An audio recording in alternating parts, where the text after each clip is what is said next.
Denbies used to be a cow and pig farm with over 3,000 animals. But John Denby, who was a farmer, discovered that the vines were perfect for growing grapes. Just like the vineyards in Champagne in France.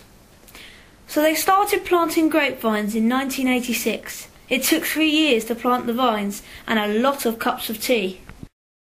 Denbies is built on chalk, which is very porous, so it will soak up all the water, which is perfect for growing grapevines. Another reason is that the vines have a sheltered thing called a windbreak, which protects the vines from harsh, windy conditions. This is also called the dell. The vines are south-facing so they get the maximum amount of sun as it rises throughout the day.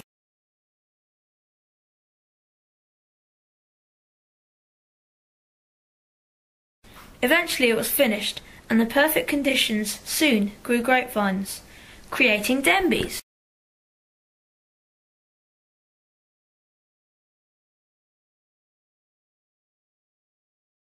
Frost is a big problem at Denbies, as it damages all of the vines.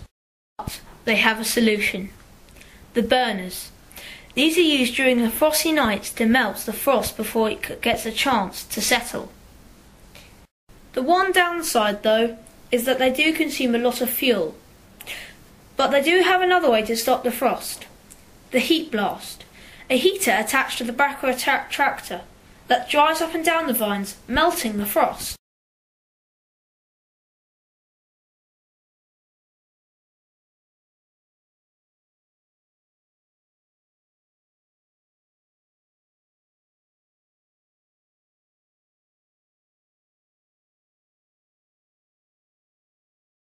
Another one of their big problems is pests.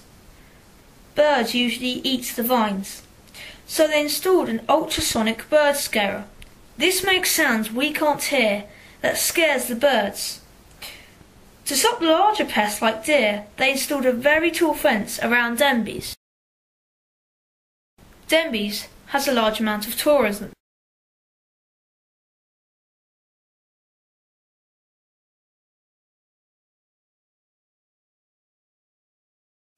It holds private functions such as weddings, art exhibitions, and many different tours such as outdoor tours, indoor tours, and even a train tour.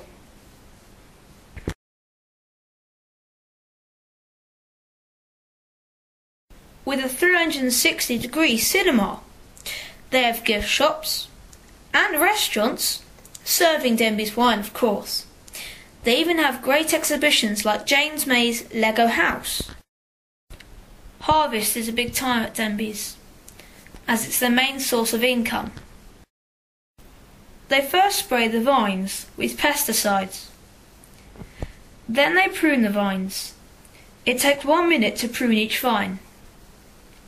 After that, they reinforce the vines. Then the vines start to bud. This takes place at the end of May. During the summer, a machine is used to trim all the shoots. This is done about 3 times a season. After the vines have flowered, they count each area to anticipate where the harvest is going to be. Harvesting is done by a machine. The machine can do the work of 150 people. But it's still a great use of tourism to have the vines picked by hand. Within 1 hour, the grapes enter the press. The grapes are taken by truck to the press, which spends 2.5 hours of pressing the grapes. The grape juice, or otherwise known as must, is pumped into a tank to ferment over a night. After that, they filter it and add yeast. Then the fermentation stages start. Then they are taken to be blended. This similar process happens to red wine as well. They go through one final filtration. Some wines then go to the oak barrels to add a special taste to the wine. But the last part is, finally, bottling.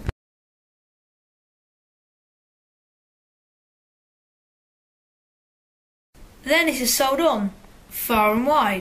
So there you go, the history of Denbies from start to finish. how it gets its tourism, and how it gets its harvest. The end.